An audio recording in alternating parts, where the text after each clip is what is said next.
ప్రియ దేవుని సంగమా, దేవుని పిల్లలారా, ఆయన పరిశుద్ధమైన విలువ కలిగిన రక్తంలో కడుగబడినటువంటి పిల్లలారా, చేరువచ్చిన అందరికీ ప్రభునామంలో హృదయపూర్వక నిండు వందనాలండి. గ్రంథంలో నుండి యేసుక్రీస్తు ప్రభువారు కల్వరి శిలువలో ఆయన చనిపోతూ 7 మాటలుగా పలుకుతూ ఆయన ప్రాణం పెట్టినాడు మన కొరకు. మన బ్రతుకులు బాగుండాలని, మనం పరలోక రాజ్యం చేరాలని, మనము ఈ భూమి మీద ఈ లోకంలో యథార్థంగా నీతిగా బ్రతకాలని ఆయన పరిశుద్ధత ఇచ్చి, పాపాన్ని తీసివేసి పరిశుద్ధత ఇచ్చి అదే పరిశుద్ధతగా మనము జీవించి ఆ పరిశుద్ధ పట్టణంలో చేర్చడానికి ఆయన ప్రణాళిక ఉన్న ప్రేమ ఉన్న దేవునికి మొదటిగా మనం స్తుతులు స్తోత్రాలతో మనము ప్రారంభించుకున్నామండి. చూడండి, మొదటి మాటగా ఆయన అన్నటువంటి మాట, నా దేవా నా దేవా నన్నెందుకు చేయి విడిచివితివి. అలాగే రెండవ మాటగా, తండ్రి వీరేమి చేయుచున్నారో వీరు ఎరుగరు కనుక వీరిని క్షమించుము. మూడవ మాటగా, నేడు నీవు నాతో కూడా పరదేశంలో ఉందువు. అలాగే నాలుగవ మాటగా, తండ్రి నీ చేతికి నా ఆత్మను అప్పగించుకొనుచున్నాను.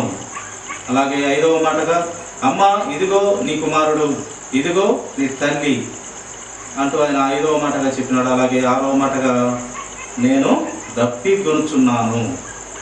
చివరి మాటగా సమాప్తమైనది.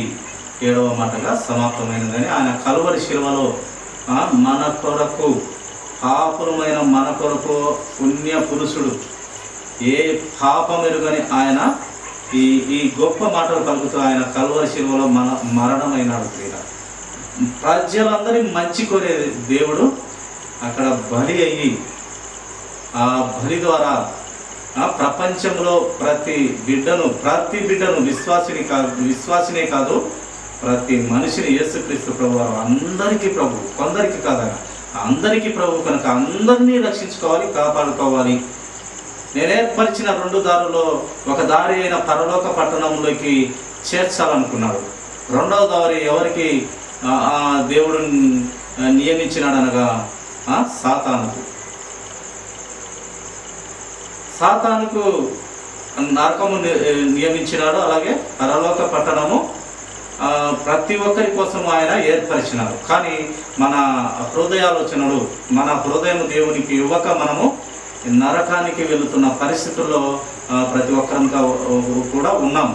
కానీ అలాంటి పరిస్థితుల్లో ఉండకూడదనే దేవుడు ఈ గొప్ప త్యాగాన్ని కల్వరి శిలువలో ఆయన చేసినట్టుగా మనం చూస్తాం. మొదటి మాటగా మనము చూడండి, ఆయన మత్తయి సువార్త 27వ అధ్యాయము 46వ వచనము మొదటి మాటగా, ఇంచుమించు 3 గంటలప్పుడు యేసు ఏలీ ఏలీ లామా సబక్తా అని బిగ్గరగా కేక వేసెను.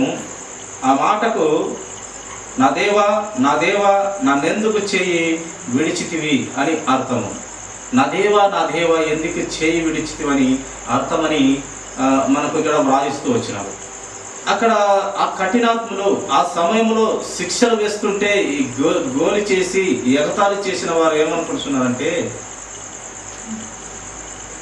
ఏలీ ఏలీ లామా సబక్తా అని నా దేవా నా చేయందుకు విడిచితివి ఆయన అంటుంటే, ఇక్కడ గేలి చేస్తున్న వారు ఏమనుకున్నారంట, ఏలియాను పిలుస్తున్నాడు. ఏలియాను సృష్టించిన దేవుడు అక్కడ మన కోసం మరణం అవుతుంటే,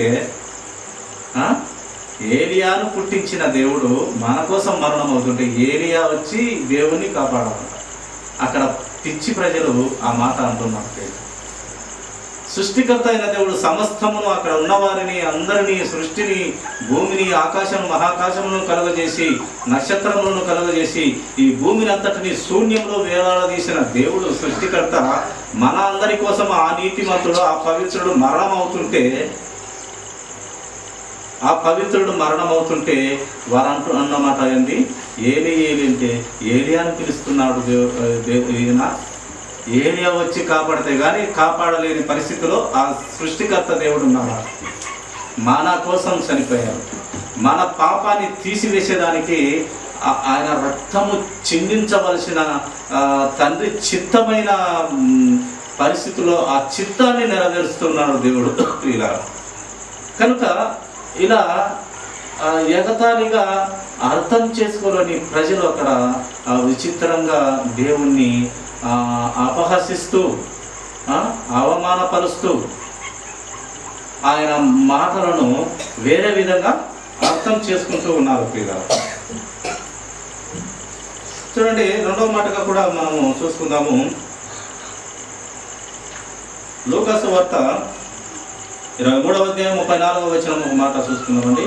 లూకాసు వార్త వచనము 2వ మాటగా చూడండి, యేసు తండ్రి వీరేమి చేయుచున్నారో వీరు ఎరుగరు కనుక వీరిని క్షమించుమని చెప్పాను.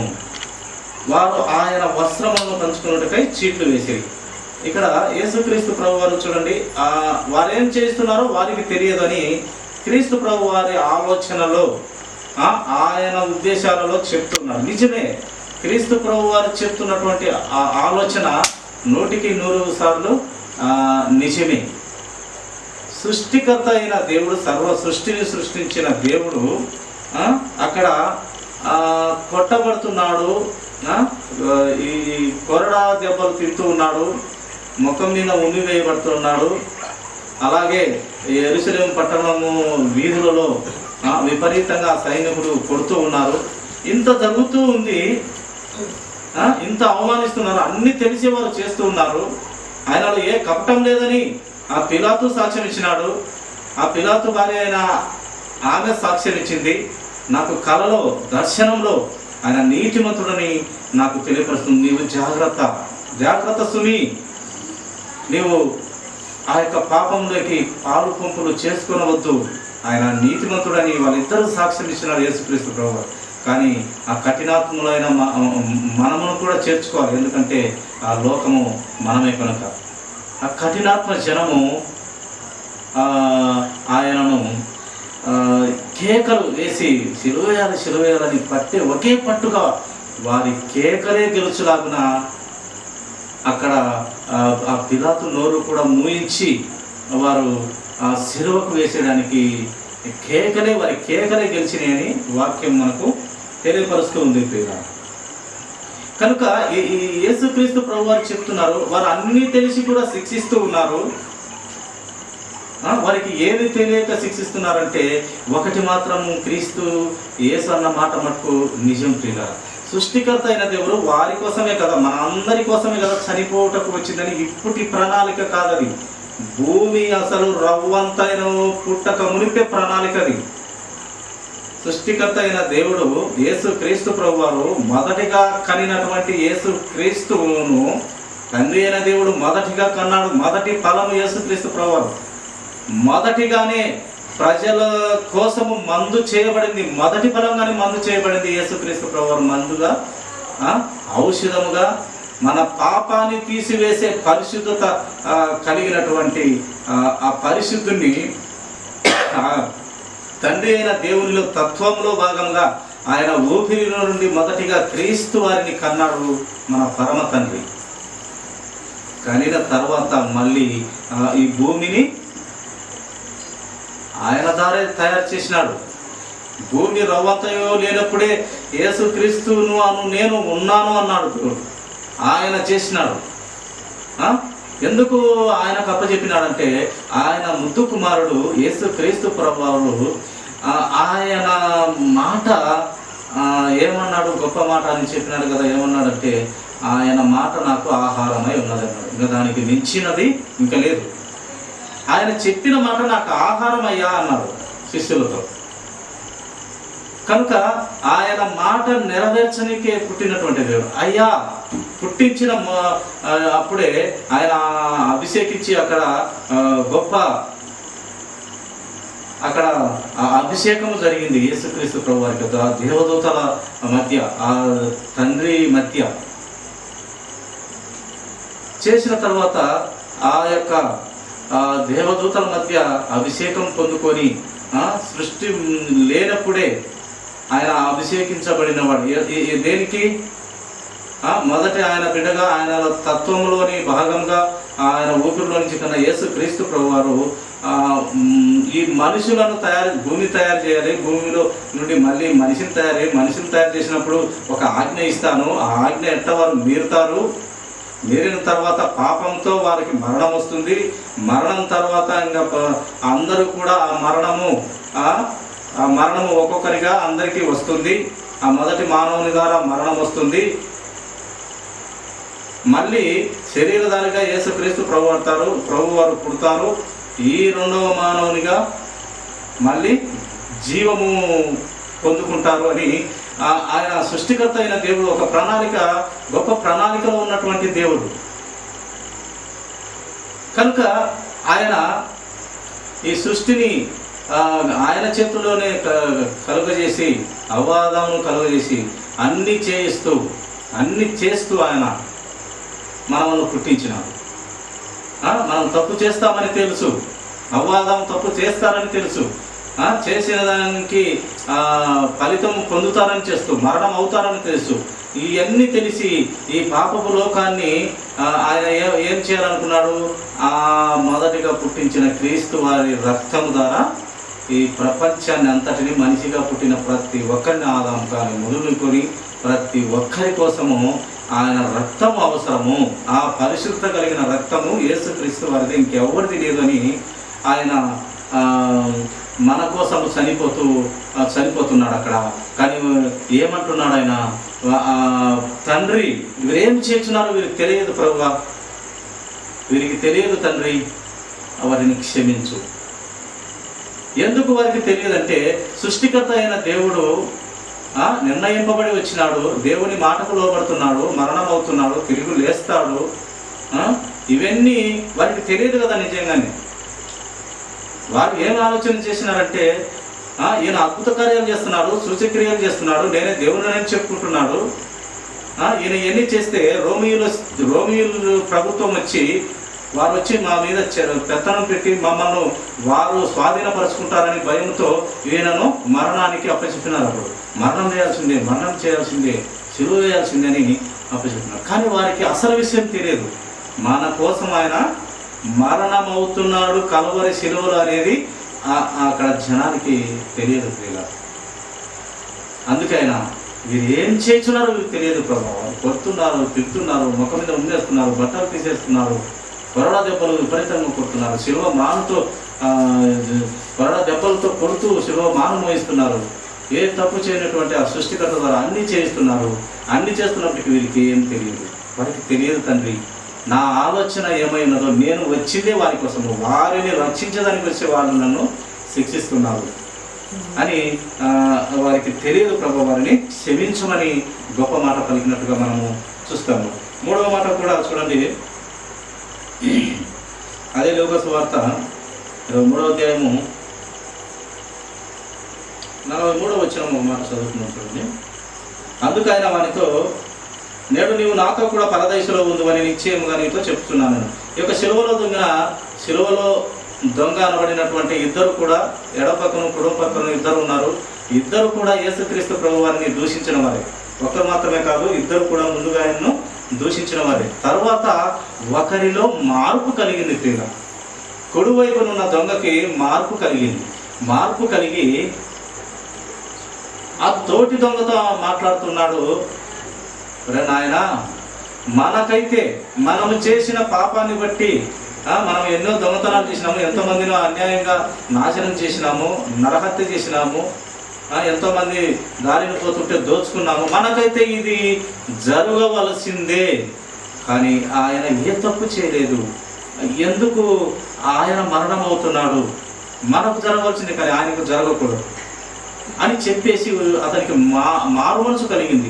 ఆ జరుగుతున్న సన్నివేశము, ఆ సిచ్యువేషన్ అంతా అక్కడ ఆ ప్రాంతంలో జరుగుతున్న అంతా చూసిన తర్వాత ఆ క్రీస్తు యేసు వారిలో వస్తున్న మాటలను బట్టి ఆయన కనుగొన్నాడు ప్రియుల, ఈయన దేవుని కుమారుడే అని కనుగొన్నాడు, విశ్వసించినాడు, మార్పు కలిగింది, మారు మనసు వచ్చింది. ప్రభువా నీ రాజ్యంలో అయ్యా నన్ను జ్ఞాపకం చేసుకోవయ్యా అన్నాడు. అంతే, ఇంకా అయిపోయాయి, పాపాలని క్షమించబడినాయి. అప్పుడే యేసుక్రీస్తు ప్రభువారు ఏమన్నాడు? అందుకైనా జ్ఞాపకం చేసుకునగా వారితో నేడు నీవు నాతో కూడా పరదేశంలో ఉండు అని నిశ్చయము అని చెప్తున్నాడు. ఎప్పుడైతే మనకి మారు మనసు కలిగి పాపాన్ని ఒప్పుకున్నాడు కదా, ఇంకొక పాపితో, ఇంకొక ఎడం పక్కన ఉన్న దొంగతో, మనకైతే ఇది తగిందే, మనము కాపురం అని ఒప్పుకొని అయ్యా నీ రాజ్యంలో నన్ను చేర్చుకొని చెప్పినప్పుడు నీవు నేడు నాతో కూడా పరదేశంలో ఉంటావని చెప్పినాడు. కనుక ఈ యొక్క మాట ఎవరైతే మారు మనసు కలిగి పశ్చాత్తాపడి ప్రభువును ఒప్పుకుంటారో పరదేశకు ఆయన పిలుచుకుంటారు, ఆ పరిశుద్ధులు ఉండే పట్టణానికి ఆయన పిలుచుకుంటాడు. ఈ దీనికి గొప్ప నిదర్శనము లేక గొప్ప సాక్షి ఈ యొక్క కల్వరి ఆ శిలువలో ఈ పక్క ఆ పక్క ఒక గంట సమయంలోనే రక్షణ పొందుకున్నటువంటి గొప్ప సాక్షిగా మనకు ఈ యొక్క కల్వరి శిలువలో దొంగ మనకు కనపడతాడు. చూడండి 4వ మటగా 46వ వచనము చూస్తున్నాం. చూడండి 23వ అధ్యాయం లూకాసు వార్త 46వ వచనము. అప్పుడు యేసు గొప్ప శబ్దంతో కేక వేసి, తండ్రి నీ చేతికి నా ఆత్మను అప్పగించుకొనుచున్నానను ఆయన ఈలాగు చెప్పి ప్రాణం ఇచ్చాడు. ఏం చెప్తున్నాడు యేసుక్రీస్తు ప్రభువారు? తండ్రితో మాట్లాడుతున్నాడు. ఇక్కడ అంతా జరిగింది, తండ్రితో మాట్లాడుతున్నాడు. గొప్ప శబ్దంతో కేక వేసినాడు యేసుక్రీస్తు ప్రభువారు. గొప్ప శబ్దంతో కేక వేసి, తండ్రి నీ చేతికి నా ఆత్మను అప్పగించుకొనుచున్నాను నేను ఆయన ఈలాగు చెప్పి ప్రాణం విడిచాను. ప్రాణంగా పోయింది. నా ఆత్మను నీకు అప్పచెప్పుకుంటున్నాను తండ్రి అన్నాడు. ఎప్పుడయ్యా ఆయనకు ఆత్మను ఇచ్చింది? ఇందాక మనం చెప్పుకున్నట్టు తండ్రి అయిన దేవుడు, పరమ తండ్రి, పరలోక రాజ్యమును సృష్టించిన కనినటువంటి పరలోక రాజ్యమును కన్నటువంటి పరమ తండ్రి మొదటిగా సృష్టించిన యేసుక్రీస్తు ప్రభు వారికి ఒక ఆయన తత్వంలోని భాగంగా ఆత్మనిచ్చి క్రీస్తును తయారు చేసినాడు. పుట్టినది మొదలు, అప్పుడు మొదటి మానవులుగా పుట్టినది మొదలు ఏం జరిగింది?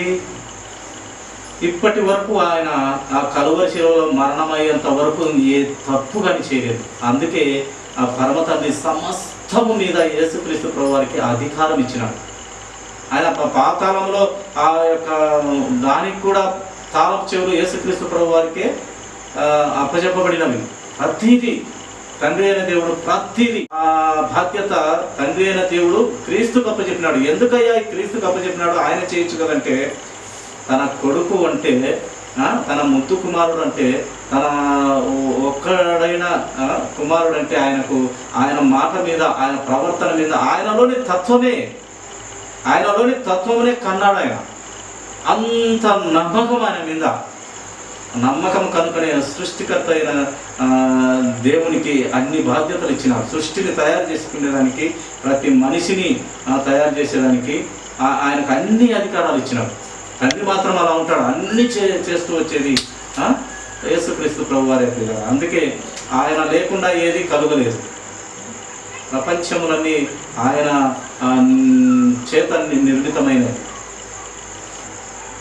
మరి అప్పుడు ఇచ్చినటువంటి ఆత్మ, మొదటిగా కన్నటువంటి ఆత్మ యేసుక్రీస్తు ప్రభువారు, ఆయన ఎప్పుడే కానీ ఆయనతో ఉన్నప్పుడును, అక్కడ ఉన్నప్పుడును, ఈ శరీరముతో మళ్ళీ ఆయన భూమి మీదకి వచ్చినప్పుడును, ఎప్పుడే కానీ ఆయన ఏ రకం చేతనైనా కానీ, మాట చేత కానీ, నోటి మాటతో కానీ, చూపుతో కానీ, శరీరంతో కానీ, ఆత్మలో కానీ, శరీరధారిగా బ్రతుకుతున్నప్పుడు ఆత్మతో కూడా ఆయన ఏ పాపము చేయనటువంటి పరిశుద్ధుడు కనుక ఆ పరిశుద్ధునికి అన్ని అప్పచెప్పినాడు.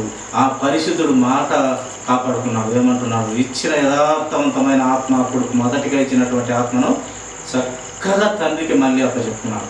నిన్ను నన్ను కూడా మనము తయారు చేసుకున్న దేవుడు, మనం అందరినీ తయారు చేసుకున్న దేవుడు మొదటిగా మన తల్లి గర్భంలో, అది ఎన్నో నెలలో తల్లి గర్భంలో మనకు ఆత్మ ఇస్తాడో మనకు కరెక్ట్గా అయితే తెలియదు, కానీ ఆ ఆత్మ ఇస్తాడంట. ఆ ఆత్మ యథార్థవంతమైన ఆత్మ అంట. తల్లి గర్భంలో పిండముగా తయారైనప్పుడు కొన్ని నెలల్లో ఇంకా ఆ పిండానికి జీవం ఇస్తాడు. ఆ జీవం ఎప్పుడు ఇస్తాడో మనకైతే తెలియదు. ఆ జీవమైనటువంటి ఆత్మ అది యథార్థవంతమైనది.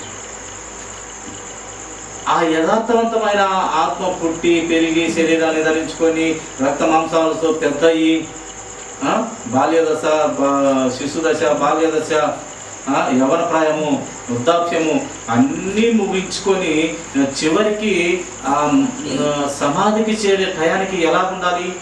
మనకిచ్చింది ఆ 2 నెలలోనో 3 నెలలోనో ఆత్మ దేవుడిస్తే, ఆ రక్తపు ముద్దకు దేవుడు ఆత్మనిస్తే, మళ్ళీ మనము సమాధికి చేరేంత వరకు ఆ ఆత్మను కాపాడుకోవాలి. ఆ కాపాడుకున్నటువంటి వ్యక్తి ఎవరయ్యా అంటే మనకు మాదిరికరమైన యేసుక్రీస్తు ప్రభువు. చక్కగా ఇచ్చిన ఆత్మను కాపాడుకొని తిరిగి మళ్ళీ తండ్రికి చనిపోయి ఎలాగ ఇచ్చిన ఆత్మను పరిశుద్ధంగా ఇచ్చిన ఆత్మను, యథార్థవంతమైన ఆత్మను ఇచ్చినారో ఆ ఆత్మను మళ్ళీ ఏ కల్మషం అందించుకోకుండా మళ్ళీ చక్కగా తండ్రికి అప్పచెప్పుకున్న ఏకైక పురుషుడు, ఏకైక ధీరుడు, వీరుడు ఎవరై అంటే యేసుక్రీస్తు ప్రభువు. అలాగా మనం అందరం ఉండాలని దేవుడు కోరుతున్నాడు. అలాగా చక్కగా ఆత్మను అప్పచెప్పుకునే పిల్లలు నాకు కావాలని ఆ పరిశుద్ధ రక్తం ద్వారా మనల్ని కొని కంటున్నాడు ఆయన. ఆ రక్తం ఇచ్చి కొని పరిశుద్ధపరిచి రారా నాయన నా దగ్గరికి, నా పట్టణంలోకి రారా నాయన. అద్భుతమైన పట్టణం అది. ఇందాక పాడుకునే మా పాట పరమరాజ్య మాటలో అద్భుతమైన పట్టణం అంటారు. చాలా అద్భుతమైన పట్టణం అంటారు. ఇక్కడ మనం కొంచెం బంగారానికి తహతహలాడటం ఆశ కలిగి ఉంటాం. అక్కడ ఇంకా అంత బంగారే ఉంటుందంట ప్రియుగా, అంత వజ్రవైడూర్యాలు ఉంటుంది. అంత గొప్ప పట్టణం ప్రియుగా. అందుకు ఆ ఇచ్చిన ఆత్మను మనము సమాధికి చేరేంత వరకు యేసుక్రీస్తు ప్రభువారు ఎలాగ కాపాడుకొని తండ్రికి అప్పచెప్పుకున్నాడో అలాగా ప్రతి ఒక్కరు ఉండాలని దేవుడు సంకల్పంలోని భాగం ప్రియుగా. చూడండి, 5వ మాటగా చూసుకుందాము. యోహాను సువార్త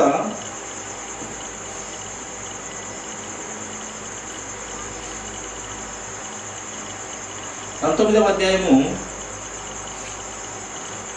26-27 వచనాలు చదువుకుందామండి.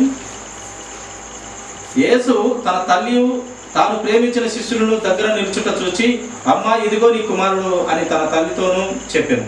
తర్వాత శిష్యుని చూచి, ఇదిగో నీ తల్లి అని చెప్పాను. ఆ గడియ నుండి ఆ శిష్యుడు ఆమెను తన ఇంట చేర్చుకొనేను. ఈ తల్లిని యోహానుకు పరిచయం చేసి ఇదిగో నీ తల్లి అంటున్నాడు. కానీ సొంత పిల్లలు వారు సపరేట్గా ఉన్నారు. కానీ దేవుడు ఇతని మాత్రమే నీ తల్లి లేక ఆ యొక్క మరియమ్మని ఇదిగో యోహాను నీ కుమారుడని తెలియపరుస్తున్నాడు. ఏమి ఈ యొక్క కారణం అంటే, ఎందుకు ఈ కారణం అంటే మనం ఇక్కడ చాలా జాగ్రత్తగా ఆలోచన చేయాలి. అక్కడ ఎందుకు ఆయన తన సొంత పిల్లలు ఉన్నారు, ఇద్దరు ఆడవారు ఉన్నారు. ఆమెకు యేసుక్రీస్తు ప్రభువారు పుట్టిన తర్వాత మరియమ్మకు మళ్ళీ 2 మగవారు మళ్ళీ ఆడవారు ఉన్నారు. అయినప్పటికీ వాళ్ళను పరిచయం చేయలేదు తల్లికి. యేసుక్రీస్తు ప్రభువారు ఆ మరణమవుతున్న సమయంలో, ఆ కల్వరి శిలువకెక్కుతున్న సమయంలో యోహానుకు పరిచయం చేస్తున్నాడు. ఈయన ఎవరో పాపం రక్త సంబంధి కాదు, రక్త సంబంధికులను పక్కన పెట్టాడు. రక్త సంబంధం లేకుండా ఉన్నటువంటి ఆయన్ను ఇదిగో నీ తల్లి, ఇదిగోమ్మ నీ కుమారుడు అని వాళ్ళిద్దరికి పరిచయం చేస్తున్నాడు. ఏమి ఈ యొక్క మాట అంటారేమో అంటే, ఆయన శిష్యుడు. అక్కడ ఆయన బాగా ప్రేమించినటువంటి శిష్యుడు యోహాను. ఆయన మాట వినేటువంటి వాడు. యేసుక్రీస్తు ప్రభువారు తండ్రి మాట ఎలాగూ వింటున్నవాడో అలాగే ఈ యొక్క యోహాను కూడా క్రీస్తు మాట అయినటువంటి గొప్ప శిష్యుడు. అందుకు అక్కడ ఆ తల్లి బాధ్యత, కుమారుని బాధ్యత చక్కగా అప్పచెప్పినాడు. నా మాట విన్నవాడే నా పిల్లలు అని దేవుడు అంటున్నాడు. నా గొర్రెలు నా మాట వినును. నా గొర్రెలకు ఇప్పుడు ఇక్కడ నేను ప్రాణం పెడుతున్నాను. ప్రాణము నా పిల్లలకు, నా గొర్రెలకు, నా మాట వినే గొర్రెలకు నేను ప్రాణం పెడుతున్నాను. నా మాట వింటవి అని అక్కడ పరిచయం చేస్తున్నాడు. నా వాక్యంతో నడవబడుతున్నటువంటి యోహానుకు, నా సత్యంలో బ్రతుకుతున్నటువంటి యోహానుకు నాకు జన్మనిచ్చినటువంటి మరియమ్మను ఇదిగో అమ్మా నీ కుమారుడు ఇదిగో, నా మాట నా సత్యంలో సర్వశక్తిని సర్వ సృష్టికర్తను ఫాలో అవుతున్నటువంటి వాడు ఇక్కడ ఉన్నాడు, ఆయన మాట వినేటువంటి వాడు ఇక్కడ ఉన్నాడు. నీ సొంత రక్తం వల్ల అయితే నిన్ను ఇంకా నమ్మలేదు, నన్ను నమ్మను లేదు, నమ్మేడు వాడు ఇక్కడ ఉన్నాడు, అతని దగ్గర ఉండు, ఇదిగో నీ తల్లి, ఇదిగో నీ కుమారుడు అని క్రీస్తు ప్రభు వారు చెప్తున్నారు. ఒకనొక సమయంలో ఇలాగే మరియమ్మ గురించి ఒక ఆమె యేసుక్రీస్తు ప్రభు వారు ఆయన పోతూ ఉండగా ఒక ఆమె కేకలేస్తుందంట, ఇదిగో నీ తల్లి, నీవు పొడిచినటువంటి స్తనములు నీ తల్లి గొప్పది, నీ తల్లి గొప్పది, నీవు కుడిచినటువంటి స్తనములు నీ తల్లి గొప్పది అని చెప్పినప్పుడు ఆయన అంటాడు, అమ్మా నిజమే, నువ్వు చెప్పింది వాస్తవమే, నా తల్లి నాకు పాలిచ్చి పెంచింది, నా తల్లి గొప్పదే. కానీ తల్లి నీకు తెలియనిది ఒకటి ఉంది, ఏంటంటే వాక్యము నమ్మి వాక్య ప్రకారం బ్రతికిన వారు ఇంకా గొప్పవారు, ధన్యులు అమ్మవారు అన్నాడు దేవుడు. ఆమె నా తల్లే, ఆమె గర్భం నుండే నేను పుట్టాను, అదేం తప్పు కాదు, నిజమే నువ్వు చెప్పింది. కానీ వాక్యము నమ్మి వాక్య ప్రకారం బ్రతికిన వారు ఆమె కంటే గొప్పవారు అని చెప్పినాడు. అంటే తన తల్లి కన్నా తల్లి, ఆమె పరిశుద్ధురాలే, యథార్థవంతురాలే, తల్లి కన్నా ఎక్కువగా దేనికి దేవుడు ప్రిఫరెన్స్ ఇచ్చినాడంటే నిజమే మనం చెప్పేది, ఆమె పరిశుద్ధురాలే, ఆమె పాలు తాగాను, ఆమె గర్భం నుండి పుట్టాను, నిజమే వాస్తవమే. కానీ వాక్యము నమ్మి వాక్య ప్రకారముగా బ్రతికిన వారు ఆమె కంటే గొప్పవారు, ఆమె కంటే ధన్యులు అని చెప్పినాడు ప్రభు. ఆయన ఎప్పటికైనా వాక్యాన్ని గొప్ప చేస్తాడు ప్రియులారా, ఆయన నోటి మాటలను గొప్ప చేస్తాడు.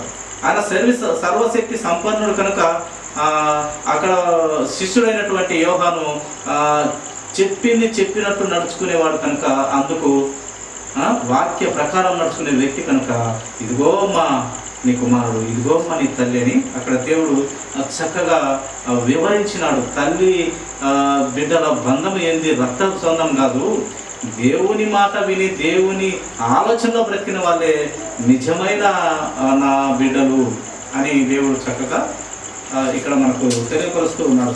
చూడండి 6వ మాటగా అదే యోహాను సువార్త 19:28 అధ్యాయము మాట చూస్తున్నాం చూడండి. అటు తర్వాత సమస్తమును అప్పటికి సమాప్తమైనదని యేసు ఎరిగి, ఇంకా సమాప్తమైనదని యేసు ఎరిగి లేఖనము నెరవేరునట్లు నేను దప్పికొనుచున్నాను అన్నాడు. లేఖనము చెప్పబడింది కొందరి ప్రవక్తల ద్వారా, కొందరి మాటల ద్వారా దేవుడు ఏమని చెప్పబడింది అంటే లేఖనము నెరవేరినట్లు దప్పికొనుచున్నాను అని చెప్పబడుతూ వచ్చింది. లేఖనం నెరవేరినట్లు దప్పికొంటాడు యేసుక్రీస్తు ప్రభువారు. ఈ లేఖనం నెరవేరాలి అని యేసుక్రీస్తు ప్రభువారు మరణానికి వెళ్ళక ముందు, ఆయన పుట్టక ముందే ఆయన ప్రవక్తలతో ఆయన భక్తులతో నోటితో పలికించినాడు దేవుడు, పరిశుద్ధాత్మ దేవుడు వ్రాయించినాడు. ఆ లేఖనం నెరవేరినట్లు ఈయన ఏం చేయాలి, ఇప్పుడు దాహం కొనాలి. ఆయన సమస్తమును అప్పటికి సమాప్తమైనదని యేసు ఎరిగి లేఖనం నెరవేరినట్లు నేను దప్పికొనుచున్నాను. ఆ లేఖనం నెరవేరాలంటే ఈయన ఈ మాట పలకాలి కలవలసింది. సృష్టికర్త అయిన దేవునికి దప్పిక ఏంటి? ఆయన ఏమి ఇచ్చే దేవుడు? ఆయన ఎండిన భూమిలో కూడా ఆ నీళ్లను పారజేయగలిగిన దేవుడు. అలాగే ఆయన నీటి బుగ్గలను పుట్టింపగలిగిన సమర్థుడైన దేవుడు. రాళ్లలో ఆయన నీళ్లను రప్పించగలిగిన సమర్థుడు. ఇశ్రాయేలు ప్రజలను ఆ నీళ్లు లేక ఇబ్బందులు పడుతుంటే ఒక బండలో నుంచి నీళ్లను తెప్పించిన సమర్థవంతుడు. అక్కడ నీళ్లు ఆయన తెప్పించుకోలేదా? కానీ లేఖనము నెరవేరునట్లు, ముందుగా చెప్పబడిన ప్రవచన వాక్యము నెరవేరినట్లు దప్పికొనుచున్నాను అని లేఖనం మనకు తెలియపరుస్తుంది. ఆ మాట ప్రకారం దప్పికొనుచున్నాను అనగా వారు ఇచ్చినటువంటి నీరు మంచి నీరు ఇచ్చారా? వారు చేదు చిరక ఒక కట్టెకు తగిలించి నోటికి అందిస్తే దాన్ని చప్పరించి దేవుడు రుచి చూడగా అది చేదు చిరక, పనికి మాలినది. ఆయన ఆ లేఖనము నెరవేరున్నట్టుగా ఆయన అది త్రాగినట్టుగా మనము చూస్తాం. అలాగే చూడండి చివరి మాటగా కూడా మనము చూస్తామండి. చివరి మాట యోహాను సువార్త 19వ అధ్యాయము అది 30వ వచనము చివరి మాటగా మనం చూస్తాం. యేసు ఆ చిరక పుచ్చుకొని సమాప్తమైనదని చెప్పి తల వంచి ఆత్మను అప్పగించను. తల వంచి తండ్రికి ఆత్మను అప్పగించాను. యేసు ఆ చిరక పుచ్చుకొని సమాప్తమైనదని చెప్పి తన తల వంచి ఆత్మను అప్పచెప్పాను. ఆ యొక్క లేఖనము, ఆ యొక్క ప్రవచనం నెరవేరినట్టుగా ఆ దప్పికొనిన యేసుక్రీస్తు ప్రభువారు ఆ చేదు చిరకను పుచ్చుకున్నాడు, లేఖనము నెరవేర్చాడు, అలాగే ఆ యొక్క ప్రవచనము నెరవేర్చాడు. నెరవేర్చిన తర్వాత ఇంకా సమాప్తమైనది అని తల వంచి ఆత్మను తండ్రికి అప్పచెప్పుకున్నాడు. యథార్థవంతంగా ఇచ్చిన ఆత్మను మళ్ళీ సేమ్ టు సేమ్ అదే ఆత్మను దేవుడు క్రీస్తు ప్రభువారు అప్పచెప్పినాడు. ఇలాగా యేసుక్రీస్తు వారిలాగా మనము కూడా మంచి ఆత్మగా ఇచ్చిన మన పిండంలో ఏ టైంలో ఇచ్చినాడు ఆయన ఆత్మను, అదే ఆత్మను యథార్థవంతమైన ఆత్మ. మనము బాల్య దశకు వచ్చారు, మన ఆత్మ చెరుపుకుంటాం. మన శరీరంతో మన సొంత ఆలోచనలతో చెరుపుకొని దాని కల్మషాన్ని పట్టిస్తాం. ఆ కల్మషాన్ని అంతా తీసివేసేది ఏంటంటే యేసుక్రీస్తు వారి నోటి మాట, ఆయన వాక్యం, ఆయన నిత్య జీవం కలిగినటువంటి యేసయ్య వారి మాటలు మనలను యథార్థపరుస్తుంది. మంచి ఆత్మను తండ్రికి ఇచ్చేలాగా కృప చూపెడుతుంది. కనుక సమస్తము కలుగజేసిన తండ్రి చక్కని ఆత్మతో సమాప్తమైనదని ఇచ్చినటువంటి గొప్ప ఆత్మను, అదే ఆత్మను మళ్ళీ తిరిగి తండ్రికి అప్పచెప్పుకున్నట్టుగా మనము చూస్తాము. అలాగే లేఖనము నెరవేరినట్లు ఆయన ఎముకలు విరగకూడదు. అలాగే భక్తులు లేక ప్రవక్తలు చెప్పినారు, ఆయన ఎముకలలో ఒకటైనను విరవకూడదని. ఆయన పుట్టక మునిపే, ఆయన కల్వరి శిలువకు ఎక్కక మునిపే ప్రవక్తలు ముందుగా ప్రవచించినారు, లేఖనము చెప్పినారు. ఆ ప్రవచనము నెరవేరులాగిన అప్పటికే ఆయన చనిపోయినందున ఆయన కాళ్ళు అయితే విరగొట్టలేదు. మామూలు యాక్చువల్గా రోమా ప్రభుత్వం చనిపోయినాడో లేదో అని తెలుసుకున్నట్టుకు ఆ కాళ్ళు కల్వరి శిలువలో ఉన్నప్పుడు కాళ్ళు విరగొడతారు. ఆ ఇద్దరి చనిపోయినారు కదా శిలువలో, ఈ పక్క ఆ పక్క దొంగలు, వారిద్దరి కాళ్ళు కూడా విరగొట్టబడతాయి. కానీ యేసుక్రీస్తు వారి కాళ్ళు విరగొట్టబడలేదు. ఎందుకయ్యా యేసుక్రీస్తు ప్రభు వారు విరగొట్టబడలేదు? ఆ రూల్స్ ఉన్నప్పటికీ ఆ రోమ ప్రభుత్వంలో అతను చనిపోయినాడా లేదా అనే తెలుసుకునేదానికి కాళ్ళు విరగొట్టాలి. పొరపాటున ప్రాణం ఉంటే కాళ్ళు విరగొట్టినప్పుడు ప్రాణము ఉంటేనక ఆ అబ్బా అని ఏదో ఒక సౌండ్ వస్తుంది, ఏదో ఒక కేక వస్తుంది. కానీ ఆల్రెడీ ఆయన అప్పటికే చనిపోయినాడని అక్కడ ఉన్నవారు గ్రహించి ఆయనను కాళ్ళు విరగొట్టలే కానీ ప్రక్కపు బల్యముతో పోటు పొడిచినారు. పోటు పొరచగా ఆ రక్తము నీరును కారినట్టుగా మనం చూస్తాం. కాళ్ళు అయితే విరగొట్టారు, బల్యపుతో పోటు పొడిచిన. ఆల్రెడీ అప్పటికే ఆయన చనిపోయినారు. పోటు పొరుచుగా ఏ కదలిక లేదు, ఏమి లేదు, రక్తము నీరు కారింది. ఆ చెరువులో ఆ పక్క ఈ పక్క దొంగకున్నట్టు కాళ్ళు విరగొట్టినారు. కనుక ప్రతిదీ ఒక సిస్టమాటిక్గా యేసుక్రీస్తు ప్రభు వారు ఆ కల్వరి శిలువలో తండ్రి మాట చొప్పున చక్కగా ఆ గొప్ప బలి జరిగించినారు. ఆ బలి సామాన్యమైన బలి కాదు, ఆ గొర్రెపిల్ల బలి సామాన్యమైంది కాదు. ప్రతి ఒక్కరి జీవితాలను అలాగే ప్రతి ఒక్కరి ఆత్మలను పరముకు చేర్చే గొప్ప బలి, గొప్ప గొర్రె పిల్ల అక్కడ మన కోసం, మనందరి కోసము చనిపోయినారు. ఆ గొప్ప 7 మాటలు కూడా మనము విని ఉన్నాము. ఇవన్నీ కూడా మనకు మన జీవితాలలో మనము యథార్థంగా బ్రతుకుటకు మన జీవితాలలో ఇవన్నీ మనకు ఆత్మీయంగా మన ఆత్మకు ఆహారంగా పనిచేస్తాయి. కనుక ఈ కొద్ది మాటలు దేవుడు దీవించినాక తల వంచినట్లయితే చిన్న ప్రార్థన చేసుకుని